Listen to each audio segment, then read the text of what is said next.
Okay, this is the entrance to the trail to the Camp Lenoche Sulfur Springs. And let me show you what it looks like back here. First thing, there's some bear scat here coming down to the springs. This trail goes a couple hundred yards down to the trail. Looks like there's some animal rooting here.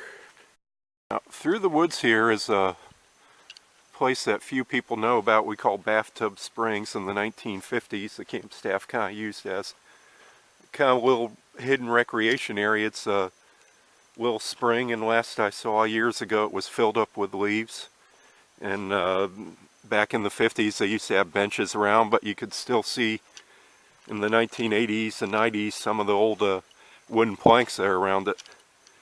And we're coming down to the Sulfur Springs here.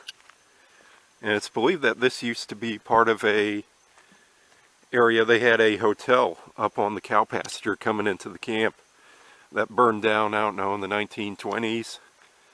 And we think people used to come down here because there used to be wooden planks and like a bathtub area along the springs. And I hadn't been here in years, and you can really smell the sulfur.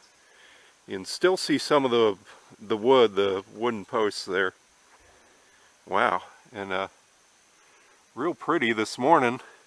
The spring's flowing real well. There's another spring up there, a little bubble that comes out.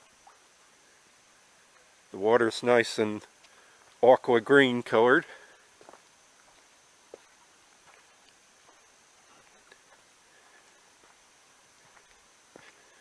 Actually, it's flowing much better than I have seen it in a while. Has a spring run, goes down to Lake Norris. We're at like the north side near the western corner of Lake Norris. There's that little bubble up there, that boil. And this is the spring head, what we call Sulfur Springs at Camp Lenoche in central Florida, the southeastern corner of the Ocala Forest. It's real peaceful out here this morning, except for the mosquitoes.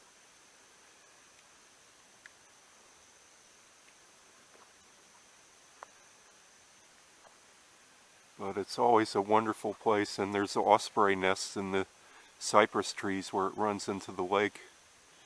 You can go a couple hundred yards through the swamp to the lake shore. I'm not going to do that today because there's probably a good amount of ticks out right now.